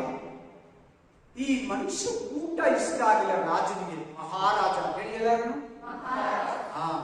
ನರೇಂದ್ರ ಮೋದಿ ಒಂದು ದೇಶಕ್ಕೆ ರಾಜ. ನರೇಂದ್ರ ಮೋದಿಯವರು ನಮ್ಮ ದೇಶಕ್ಕೆ ಪ್ರಧಾನಿ. ನರೇಂದ್ರ ಮೋದಿಯವರು ಒಂದು ದೇಶಕ್ಕೆ ರಾಜ. ಈ ದರಿಯಾ ದೇಶವು ಪ್ರಪಂಚಕ್ಕೆ ರಾಜ. ಎಲ್ಲಾ ದೇಶಗಳು ಸೇಮ್ ಅದೇ ತರ ನೆಕ್ಸ್ಟ್ ರೂಲಿಂಗ್ ಬರ್ತಕ್ಕೆ ಪ್ರಪಂಚಕ್ಕೆಲ್ಲ ಕ್ರಿಸ್ತು ವಿರೋಧಿ ರಾಜ. ಆ 7 ವರ್ಷ ಆದ್ಮೇಲೆ ಯೇಸು ಕ್ರಿಸ್ತನು ಪ್ರಪಂಚಕ್ಕೆಲ್ಲ ರಾಜ. ಇವಾಗಲೂ ಆತನೇ ರಾಜ, ಇವಾಗಲೂ ಕೂಡ ಆತನೇ ರಾಜ. ಕೇಳಿ ಏನ್ ಮಾಡ್ತಾರೆ? ದಾನಿಯೇಲನಿಗೆ ಹಾಕಿದ ತಕ್ಷಣ ಮ್ಯೂಸಿಕ್ ಇನ್ಸ್ಟ್ರೂಮೆಂಟ್ ಕೇಳಿದ್ದೀರಾ? ಹೋಗಿ ಉಪವಾಸವಾಗಿದ್ದು ಊಟ ಮಾಡಿದ, ಪ್ರೇಯರಲ್ಲಿ ಕೂತ್ಕೊಂಡ್ಬಿಟ್ಟ. ಆಮೇಲೆ ಹಲ್ಲೆಲೂಯಾ. ಖಂಡಿತ ನಿಮಗೋಸ್ಕರ ಅನ್ಯ ಜನರಿಗೆ ಯೋಚಿಸ್ತಾರ. ನನ್ನ ಲೈಫಲ್ಲಿ ಎಕ್ಸ್ಪೀರಿಯನ್ಸ್ ಆಗಿದೆ, ನನ್ನ ಲೈಫಲ್ಲಿ ಅಂತ ಎಕ್ಸ್ಪೀರಿಯನ್ಸ್ ಆಗಿದೆ. ಆಮೇನ್. 20ನೇ ವಚನ ನೋಡಿ. ದಾನಿಯೇಲನಿದ್ದ ಕವಿಯ ಸಮೀಪಕ್ಕೆ ಬಂದು ಅವನು ಧ್ವನಿಯಿಂದ ತುಕ್ಕ ಧ್ವನಿಯಿಂದ ದಾನಿಯೇಲನನ್ನು ಕೂಗಿ, ದಾನಿಯೇಲನೇ, ಜೀವ ಸ್ವರೂಪನಾದ ದೇವರ ಸೇವಕನೇ, ನೀನು ನಿತ್ಯವೂ ಭಜಿಸುವ ನಿನ್ನ ದೇವರು ನಿನ್ನನ್ನು ಸಿಂಹಗಳಿಂದ ಉದ್ಧರಿಸ ಶಕ್ತನಾದನೋ ಎಂದು ಕೇಳಲು ದಾನಿಯೇಲನು ರಾಜನಿಗೆ, ಅರಸೇ, ಚಿರಂಜೀವಿಯಾಗಿರು. ಏನಾಗಿರು? ಇದೆಂತ ಸಿಂಹಗಳು ಗೊತ್ತಾ? ಹಾಕಿದ ತಕ್ಷಣ ಸೆಕೆಂಡ್ಗಳಲ್ಲಿ ನಮ್ಮನ್ನ ತಿಂದು ಖಾಲಿ ಮಾಡಿ ನಮ್ಮ ಮೂಳೆಗಳನ್ನ ಪೀಸ್ ಮಾಡ್ತಾರೆ. ಅಂತ ಸಿಂಹಗಳಿಗೂ ಕೆಳಗಡೆ ಬರ್ತದೆ ಅಂತ ವಾಕ್ಯ. ವಿರೋಧಿಗಳು ಎತ್ತಾಕಿದ ತಕ್ಷಣನೇ ಸೆಕೆಂಡ್ಗಳಲ್ಲಿ ಅವ್ರನ್ನ ಮೂಳೆಗಳನ್ನೇ ಪೀಸ್ ಮಾಡ್ತಾರೆ. ಅಂತ ಸಿಂಹ ಇದು. ಒಳಗಡೆ ಯಾರ ವಾಯ್ಸ್ ಕೇಳಿಸ್ತದೆ? ದಾನಿಯೇಲನ ವಾಯ್ಸ್. ಎತ್ತಾಕಿ ಎಷ್ಟು ಗಂಟೆ ಆಗಿದೆ?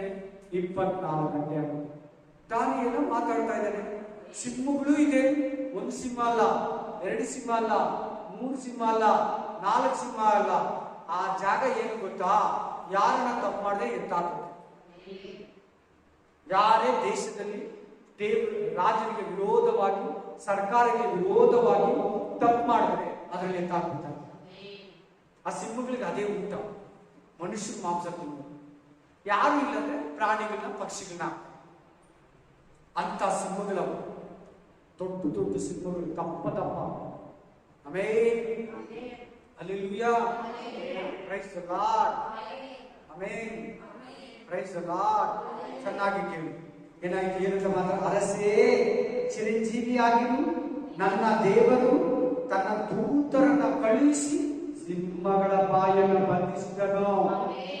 ಇವತ್ತು ನಿನಗೆ ವಿರೋಧವಾಗಿ ಗರ್ಜಿಸುವ ಸಿಂಹದೋಪಾದಿಯಲ್ಲಿ ಸೈತಾನ ಏನ್ ಮಾಡ್ತಾನೆ? ಗರ್ಜಿಸ್ತಾನೆ. ನಿನ್ನ ಮೇಲೆ, ನಿನ್ನ ಕುಟುಂಬದ ಮೇಲೆ, ಸಭೆ ಮೇಲೆ, ಸೇವೆ ಮೇಲೆ, ನನ್ನ ಮೇಲೆ, ನಿನ್ನ ಮೇಲೆ. ಆಗ ದೇವರು ಏನ್ ಮಾಡ್ತಾನೆ? ದೂತರನ್ನ ಕಳಿಸ್ತಾನೆ. ನಿನಗೂ ನನಗೆ ಯಾರನ್ನ ಕಳಿಸ್ತಾನೆ? ದೂತರನ್ನ ಕಳಿಸ್ತಾನೆ. ನಿನ್ ಭಯಭಕ್ತಿ ಇದೆಯೋ, ನಿನ್ ಮನೆ ಸುತ್ತಲೂ ದೂತರನ್ನು ತಂಡಿಳಿಸ್ತಾನೆ ದೇವರು. ಹಲ್ಲೆಲೂಯಾ. ಕಳಿಸಿ ಅವುಗಳಿಂದ ನನಗೆ ಯಾವ ಹಾನಿಯೂ ಆಗಲಿಲ್ಲ. ಚಪ್ಪಾಳೆಯಲ್ಲಿ ದೇವರ ಮಹಿಮೆ ತಂದಿದೆ.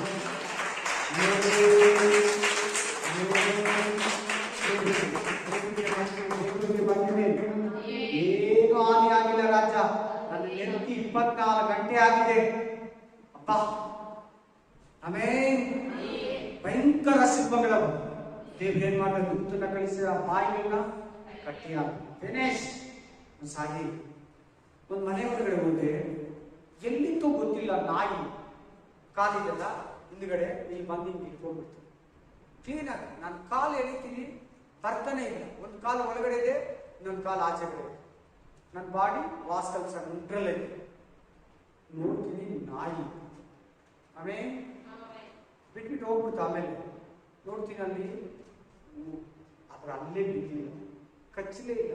ಕ್ಲೀನಾಗಿ ಕ್ಲಿಪ್ ತರ ಇದ್ದು, ಬೋಲ್ಟ್ ತರ ಇದ್ದು, ಕಚ್ಚಲೇ ಇಲ್ಲ ಲಾಸ್ಟ್. ಆಮೇಲೆ ಆದ್ರೆ ನನ್ನ ಕಾಲು ಎತ್ಕೊಳ್ಳೋಕ್ಕಾಗ್ತಿಲ್ಲ, ಕ್ಲೀನಾಗಿ ಇದ್ದೀನಿ. ಯಾಕೆ ಈ ಸಮಯದಲ್ಲಿ ಇದನ್ನು ಹೇಳ್ತೀನಿ ಅಂದ್ರೆ, ದೇವರು ನಿನ್ನನ್ನು ಕಾಯುವುದು.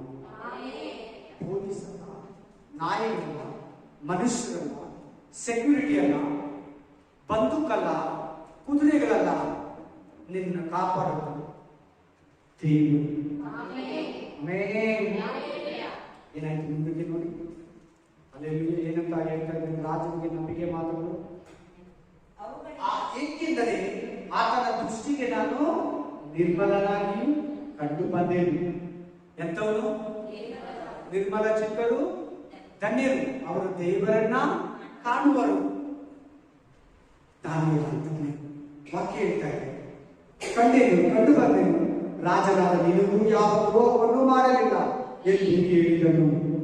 ಅದನ್ನು ಕೇಳಿ ರಾಜನು ಬಹು ಸಂತೋಷಪಟ್ಟು ದಾನಿಯೇಲನನ್ನು ಕವಿಯೊಳಗಿಂದ ಮೇಲಕ್ಕೆ ತರಬೇಕೆಂದು ಅಪ್ಪಣೆ ಕೊಡಲು ಅವನನ್ನು ಅಲ್ಲಿಂದ ಮೇಲಕ್ಕೆತ್ತಿ ಎತ್ತಿದರು. ಅವನು ತನ್ನ ದೇವರಲ್ಲಿ ಭರವಸೆ ಇಟ್ಟಿದ್ದ ಕಾರಣ ಅವನಿಗೆ ಯಾವ ಹಾನಿಯೂ. ನೀನು ಯಾರ ಮೇಲೆ ಭರವಸೆ ಇವತ್ತಿನಿಂದ ಇಲ್ಲಿವರೆಗೂ ನೀನು ಯಾರ ಮನುಷ್ಯರ ಮೇಲೆ, ಪೊಲೀಸ್ ಮೇಲೆ, ಮನೆಯವ್ರ ಮೇಲೆ, ನಿನ್ ದುಡ್ಡು ಮೇಲೆ, ನಿನ್ನ ಮೇಲೆ ಭರವಸೆ ಇಟ್ಕೊಂಡಿದ್ದ. Praise the Lord. ಹಲ್ಲೆಲೂಯಾ. ಆಮೇಲೆ 25ನೇ ವಚನಕ್ಕೆ ಬನ್ನಿ. 24ನೇ ವಚನದಲ್ಲಿ ಏನ್ ಮಾಡ್ತಾ ಇದ್ದಾರೆ? ಅವರ ವಿರೋಧಿಗಳ ರಾಜ ಹೆಂಡತಿ ಮಕ್ಕಳನ್ನ ಎತ್ತಿ ಸಿಂಹದ ಗವಿಯಲ್ಲಿ ಹಾಕಿದ್ದ. ಏನಾಯ್ತು ನೋಡಿ, ಆಗ್ತಾ ಇದ್ದಂಗೆ ಅರಿತು ತಿಂದು ಅವ್ರ ಮೂಳೆಗಳನ್ನ ಏನ್ ಮಾಡ್ಬಿಟ್ಟು ಚೂರು ಚೂರು ಮಾಡ್ಬಿಟ್ಟು. ಯಾಕೆ ದಾನಿಯೇಲನ ಮುಟ್ಟಕ್ಕಾಗಲಿಲ್ಲ? ದಾನಿಯೇಲನ ಯಾಕೆ ಮುಟ್ಟಕ್ಕಾಗಲಿಲ್ಲ? ಸಾರಿ, ಸಾಧು ಸುಂದರಸಿಂಗರು ಅಡವಿಯಲ್ಲಿ ಪ್ರೇಯರ್ ಮಾಡ್ತಾರೆ. ಅಡವಿಯಲ್ಲಿ ಒಂದು ಗಡ್ಡ ಎತ್ತಿ ಒಂದು ಮನುಷ್ಯ ಕೆಲಸ ಮುಗಿಸ್ಕೊಂಡು ಮನೆಗೆ ಹೋಗ್ತಾ ಇದ್ದಾರೆ ಅಡವಿಯಲ್ಲಿ. ಈ ಮನುಷ್ಯ ಸಾಧು ಸುಂದರಸಿಂಗ್ ಪ್ರೇಯರ್ ಮಾಡ್ತಾ ಇದ್ದಾರೆ. ಮೊಣಕಾಲು ಕೂಡು ಹಿಂದ್ಗಡೆ ಕರಡಿ ಸಿಂಹ ಸುಮ್ಮನೆ ಕುತ್ಕೊಂಡಿದ್ದ. ರಿಯಲ್ ಕನಸಲ್ಲ, ಸುಮ್ಮನೆ ಕೂತಿದ್ದಾರೆ, ಏನು ಮಾಡಿ. Same to same position. ದಾನಿಯೇಲ ಇನ್ನೊಂದ್ಸಲ ಅದೇ ಸಾಧು ಸುಂದರಸಿಂಗ್ ಒಂದು ದೊಡ್ಡ ಹಾವು ಪಕ್ಕದಲ್ಲೇ ಹೋಯ್ತಂತೆ. ಅವ್ರ ಪಕ್ಕದಲ್ಲಿ ಸುತ್ಕೊಂಡ್ರೆ ಬೆಳಕಂತ ಬಿಡ್ತಿದ್ರು ಸಾಧು ಸುಂದರಸಿಂಗ್. ದೇವರು ನಿನ್ನಲ್ಲಿದ್ರೆ, ನಿನ್ನೊಳಗಡೆ ದೇವರಿದ್ರೆ, ದೇವರಲ್ಲಿ ನೀವಿದ್ರೆ ಸರ್ವ ಸೃಷ್ಟಿ ಕೂಡ ನಿಮಗೆ ಮರಗಳು ಕೂಡ ನಿಮಗೆ ರೆಕ್ಕೆಗಳನ್ನು ಇದನ್ನು ಚೆನ್ನಾಗಿ ತಿಳ್ಕೊ. ದೇವರು ನಿನ್ನಲ್ಲಿದ್ರೆ ನೋಡಿ, ವಿರೋಧಿಗಳು ಎತ್ತಾಕಿದ ತಕ್ಷಣ ಏನಾಯ್ತು ನೋಡಿ, ಕೊಟ್ಟವ್ರನ್ನ ಅವ್ರ ಹೆಂಡತಿ ಮಕ್ಕಳು ಕೂಡ ಹಾಕ್ಸ್ಕೊಳ್ತಾ ಇದ್ದಾರೆ. ನೀನ್ ತಪ್ಪು ಮಾಡಿದ್ರೆ, ನೀನ್ ಕೆಟ್ಟದಾಗಿದ್ರೆ ನಿಮ್ ಹೆಂಡತಿ ಮಕ್ಕಳು ಗಂಡ ನರಕಕ್ಕೆ ಹೋಗ್ತಾರೆ. ಹುಷಾರ್. ನೀನ್ ಕರೆಕ್ಟ್ ಆಗಿರೋ ನಿಮ್ ಮನೆಯಲ್ಲಿ. ಹಲ್ಲೆಲೂಯಾ. Praise the Lord. ಆಗ ಕರಿಯಬೇಸ್ ಏನ್ ಮಾಡಿ 25ನೇ ವಚನದಲ್ಲಿ ಆ ದೇವರನ್ನ ಕೊಂಡಾಡಿ ಘನಪಡಿಸಿ ಆರಾಧಿಸಿ 127 ದೇಶಕ್ಕೆ ಮಹಾ ಸಂದೇಶವನ್ನ ಕಳಿಸ್ಬಿಟ್ಟ. ದಾನಿಯೇಲ ದೇವರೇ ನಿಜ ದೇವರು, ಆತನೊಬ್ಬನೇ ಜೀವ ಸ್ವರೂಪನು, ಆತನ ಬಿಟ್ಟರೆ ಬೇರೆ ದೇವರಿಲ್ಲ. ನೋಡಿ 25, 26, 27 ಬೇರೆ ದೇವರೇ ಈ ಪ್ರಪಂಚದಲ್ಲಿಲ್ಲ. ಇಲ್ವಾ? ಬೇರೆ ದೇವರೇ ಇಲ್ಲ. ಒಬ್ಬ ಮುಸ್ಲಿಂ ಮನುಷ್ಯ, ಯಾರು? ಮುಸಲ್ಮಾನ್. ಆಮೇಲೆ ಅವಾಗ ಅವನೇನಾಗಿರ್ತಾನೆ, ಈ ದೇವ್ರಿಗೆ ಕನ್ವರ್ಟ್ ಆಗ, ದೇವರಿಗೆ ಕನ್ವರ್ಟ್ ಆಗ. ಅಲ್ಲ ಮಾಮೂಲು ಹಬ್ಬನೆಲ್ಲ ಬಿಟ್ಟು ಈ ದೇವ್ರಿಗೆ ಆಗುತ್ತೆ. ನೋಡಿ, ಬೇರೆ ದೇವರು ಇಲ್ಲ ಅಂದ್ಮೇಲೆ ನಾ ಯಾವ ದೇವರ ಹತ್ರ ಹೋಗ್ತೇನೆ? ನಾವು ಏಸು ಸ್ವಾಮಿನೇ ಸ್ತೋತ್ರಿಸ್ತಾನೆ. ನೋಡು, ನಿನ್ನ ಮೂಲಕ ದೇವರಿಗೆ ಎಷ್ಟು ಮಹಿಮೆ ಉಂಟಾಗ್ತದೆ. ನಿನ್ನೂ ಸೇವ್ ಮಾಡ್ತಾನೆ, ನಿನ್ ಮುಂದ್ಗಡೆ ಇರೋನು ಕಾಪಾಡ್ತಾನೆ, ಎಲ್ಲಾನು ರಕ್ಷಿಸ್ತಾನೆ. ಆಮೇಲೆ ದಾನಿಯೇಲನ ಘನತೆ ಹೇಗಿತ್ತು ನೋಡಿ, 22ನೇ ವಚನ. ಈ ದಾನಿಯೇಲನು ದರ್ಯಾವೇಶನ ಆಳ್ವಿಕೆಯಲ್ಲಿಯೂ ಪಾರಸಿಯನಾದ ಕೋರೇಸನ ಆಳ್ವಿಕೆಯಲ್ಲಿಯೂ ಘನವಂತನಾಗಿ ಹೈ ಪೋಸ್ಟ್, ಮೆಡಿಕಲ್ ಫ್ರೀ, ಊಟ ಫ್ರೀ, ಕಾರ್ ಫ್ರೀ, ಕೆಲಸಗಾರ ಫ್ರೀ, ಡ್ರೈವರ್ ಫ್ರೀ, ಪೇಮೆಂಟು, ಒಳ್ಳೆ ಊಟ, ಏನಿಷ್ಟ ಅದು, ಮನೆಯಲ್ಲಿ ಅಡಿಗೆ ಮಾಡೋರು ಫ್ರೀ, ಬಟ್ಟೆ ತೊಳೆಯೋರು ಫ್ರೀ, ಮನೆ ಫ್ರೀ, ಇವ್ರಿಗೆ ಇದ್ದಿದ್ದು ಎಲ್ಲ ಫ್ರೀ. ಪೇಮೆಂಟ್ ಎತ್ತಿಕೊಂಡು ಹೆಂಡತಿ ಮಕ್ಕಳಿಲ್ಲ. ನೋಡಿ ಕ್ಲೀನಾಗಿ ಎಷ್ಟು ರಾಜರ ಕಾಲದಲ್ಲಿ ಗೊತ್ತಾ? ಇವನು 6 ರಾಜರು. ಎಷ್ಟು ರಾಜರು? 6 ರಾಜರ ಕಾಲದಲ್ಲಿ ಇವನು ಧನವಂತ ಪೋಸ್ಟಲ್ಲಿ ಪ್ರಧಾನಮಂತ್ರಿ ಆಗ. ನೀನು ನಿನ್ನ ಜೀವನದಲ್ಲಿ ನಂಬಿಕಸ್ತನಾಗಿ ನಿನ್ನನ್ನು ನೀನು ಚಿಕ್ಕದಾಗಿ ನೋಡ್ಕೋಬೇಡ, ನಿನ್ನ ದೇವರನ್ನ ಚಿಕ್ಕದಾಗಿ ನೋಡ್ಬೇಡ. ದಾನಿಯೇಲ ತರ ನಿನ್ನ ಜೀವನದಲ್ಲಿ ದೇವರಿಗೆ ದೊಡ್ಡ ಅವಕಾಶ. ದಾನಿಯೇಲ ಬಗ್ಗೆ ಆಲ್ರೆಡಿ ನೀವು ಕೇಳಿದ್ರಿ. 1ನೇ ಅಧ್ಯಾಯದಲ್ಲಿ ವಿಗ್ರಹಗಳಿಗೆ ಅರ್ಪಿಸಿದನ್ನ, ಬಾಬೆಲ್ ಊಟನ, ಬಾಬೆಲ್ ದೇವರಿಗೆ ಸಮರ್ಪಿಸಿದನ್ನ ನಾವು ತಿನ್ನಲ್ಲ. ತರಕಾರಿ, ಹಣ್ಣು, ಕಾಯಿ, ಸೊಪ್ಪು ಕೊಡಿ ಸಾಕು. ಮಾಂಸ ನಿಮ್ಮ ಅವ್ರ ದೇವರಿಗೆ ಬಲಿ ಕೊಟ್ಟಿರೋದು ನಾವು ತಿನ್ನಲ್ಲ ಅಂದ್ಬಿಟ್ಟ. ಕರೆಕ್ಟಾಗಿ ಕೇಳಿದ್ರಲ್ಲ ಫಸ್ಟ್ ಬೈಬಲ್ ಸ್ಟಡಿಯಲ್ಲಿ 6 ವಾರಗಳಿಂದ ಇಲ್ಲೇನು ಏನ್ ಮಾಡಿದ್ರು ಕೂಡ ಸತ್ತೋಗ್ತಾನೆ. ಪ್ರೇಯರ್ ಮಾಡಿದ್ರು ಎತ್ತಿ ಆಗ್ತದೆ. ನೀವು ಕೇಳಿದ್ರೆ ದಾನಿಯೇಲನ ಎತ್ತಿ ಸಿಂಹದ ಗವಿಯಲ್ಲಿ ಹಾಕಿದ್ರು. ಅವನಿಗೇನು ಗೊತ್ತಾ, ನಂಬಿಕೆ ನನ್ನ ದೇವರ ಅಲ್ಲಿಂದ ಕೊಡುತ್ತೆ. ನಾಳೆ ದಿನ ಗೌರ್ಮೆಂಟ್ ಕಾನೂನು ತರಬಹುದು, ನಿಮ್ಮ ಮನೆಯವರು, ನಿಮ್ಮ ಸಭೆಯವರು, ಹೊರಗಡೆ ಜನರು, ನೀನು ಪ್ರೇ ಮಾಡದೆ ಬಂದು ಹಿಡ್ಕೊಂಡು ಹೋಗ್ತಾರೆ. ನೀನು ಪ್ರೇಯರ್ ಮಾಡಬೇಡ ಅಂತ ಹೇಳೋದು ಯಾರು ಗೊತ್ತಾ? ಸೈತಾನ. ನಿಮ್ಮ ಮನೆಯವರಲ್ಲ. ನನಗೂ ಕೆಲವು ಹೇಳಿದ್ರು, ಜಾಸ್ತಿ ಪ್ರೇ ಮಾಡಿದ್ರೆ ನೆಂಟ್ಲಾಗ್ಬಿಡ್ತಾರಂತ, ಜಾಸ್ತಿ ಉಪವಾಸ ಮಾಡಿದ್ರೆ ಹಿಂಗಾಗ್ಬಿಡ್ತಾರಂತ. ಪಕ್ಕ ಸೈತಾನ ಹೇಳ್ತಾರೆ. ನಮ್ಮ ಒಬ್ಬರು ಪಾಸ್ಟರ್ ಹೇಳಿದ್ರಲ್ಲ, ನಾನು ನಮ್ಮ ಹೆಂಡತಿ ಕೂತ್ಕೊಂಡು ವಾಕ್ಯ ಕೇಳ್ತಾ ಇದ್ವಿ, ಜಾಸ್ತಿ ಪ್ರೇ ಮಾಡಬೇಡಿ, ಈ ಲೋಕದಲ್ಲಿ 3 ದೆವ್ವಗಳು ಬಂದಿದೆ, ಜಾಸ್ತಿ ಪ್ರೇ ಮಾಡಿದ್ರೆ ನಿಮ್ ಕತ್ತಿಗೆ ಹಗ್ಗ ಹಾಕಿ ಎಳಿತಾನೆ. ಹಂಗಿದೆ ಬೈಬಲಲ್ಲಿ. ಪ್ರೇಯರ್ ಮಾಡೋರೆ ಸ್ಟ್ರಾಂಗ್ ಆಗಿರೋದು. ಪಿಶಾಚಿ ಚೆನ್ನಾಗಿ ಗೊತ್ತು. ಆ ಪಾಸ್ಟರ್ನ ಯೂಸ್ ಮಾಡ್ಕೊಂತಾ ಇದ್ದಾರೆ. ನೀವು ಹುಷಾರ್. ಹೇಳೋದು ಪಿಶಾಚಿನ ದೇವರ ಅದು ತಿಳ್ಕೊಬೇಕು ಅಷ್ಟು. ಪಾಸ್ಟರ್ ಮಾತಾಡ್ತಾ ಇದ್ದಾರ, ಪಾಸ್ಟರ್ ಬಲಹೀನತೆ ಮಾತಾಡ್ತಾ ಇದ್ದೀವಿ, ಪಿಶಾಚಿ ಮಾತಾಡ್ತಾ ಇದೆಯೋ, ಈಗ ಪಾಸ್ಟರ್ ಮೂಲಕ ದೇವರು ಮಾತಾಡ್ತಾ ಇದ್ದಾರೆ. ನಾನು ನೋಟೇಟ್ ಮಾಡೋ ಮೈಂಡು ಕಣ್ ತೆರೆದಿರ್ಬೇಕು, ಕಿವಿಗಳು ನಿಮ್ಮ ಮೈಂಡ್ ಅಷ್ಟು ಶಾರ್ಪ್ ಇರ್ಬೇಕು. ನಾರಾಯಣ್ ಬ್ರದರ್ ಮಾತಾಡಿದ್ರೆ ನೀವೇನು ಚೇಂಜ್ ಆಗಲ್ಲ. ನಾರಾಯಣ್ ಪಾಸ್ಟರ್ ಮಾತಾಡ್ಬೇಕು. ನಾರಾಯಣ್ ಪಾಸ್ಟರ್ ದೇವರು ಮಾತಾಡಿದ್ರೆ ಮಾತ್ರನೇ ನೀವು ಚೇಂಜ್ ಆಗೋದು. ಹಲ್ಲೆಲೂಯಾ. ಪಿಶಾಚಿ ಮಾತಾಡಿದ್ರ ಕೆಳಗೆ ಹೋಗ್ತೀವಿ. ನಾರಾಯಣ್ ಪಾಸ್ಟರ್ ಕಣ್ಮುಚ್ಚಿ. Thank you. ನಿನ್ನ ವಾಕ್ಯ ಕಾಣಿಸ್ತದೆ, ವಾಕ್ಯದ ವಿವರಣೆ ಕಾಣಿಸ್ತದೆ. ಕ್ರಿಸ್ತು ವಿರೋಧಿ ಕಾಲದಲ್ಲಿ 7 ವರ್ಷದಲ್ಲಿ ಕ್ರಿಸ್ತು ವಿರೋಧಿಯನ್ನ ಮನುಷ್ಯನನ್ನು ಆರಾಧಿಸಬೇಕು, ಬೇರೆ ಯಾರನ್ನ ಆರಾಧಿಸಬಾರ್ದು. 660 ಕಾಲ ಮುದ್ರೆಯಲ್ಲಿ ಸಮಯದಲ್ಲಿ ಆರಾಧಿಸುವುದನ್ನ ನಮಗೆ ತಿಳಿಸಿ ಧರ್ಮ ಬುದ್ಧಿ ಇರಬೇಕು, ನೀತಿವಂತರಾಗಿರ್ಬೇಕು, ಪರಿಶುದ್ಧರಾಗಿರ್ಬೇಕು, ಯಥಾರ್ಥರಾಗಿರ್ಬೇಕು. ನಾವು ಯಾವಾಗಲೂ ದೇವರಿಗೆ ಪ್ರೇಯರ್ ಮಾಡೋದಾಗಿರ್ಬೇಕು. ಎಂತ ಸಮಯದಲ್ಲಿ ಕೂಡ ನಾವು ಪ್ರೇಯರ್ ಬಿಡಬಾರ್ದು. ನಮ್ಮ ಆಫೀಸ್, ನಮ್ಮ ಕೆಲಸದಲ್ಲಿ, ನಮ್ಮ ಮನೆಯಲ್ಲಿ, ನಮ್ಮ ಸಭೆಯಲ್ಲಿ ನಾವು ನೀತಿವಂತರು, ಪರಿಶುದ್ಧ, ಯಥಾರ್ಥರಾಗಿರ್ಬೇಕಂತ ಹೇಳ್ಕೊಡ್ತೀವಿ. ಅಷ್ಟು ಬೈಬಲ್ ಸ್ಟಡಿ ಯೇಸುವಿನ ನಾಮದಲ್ಲಿ ನಾನು ಪ್ರಾರ್ಥಿಸಿ ಮಹಾದೇವರಾದ ನಿನ್ನನ್ನ ಬೇಡಿ ಬಂದಿದ್ದೇನೆ. ಆಮೇಲೆ ಆಮೇಲೆ ಆಮೇಲೆ.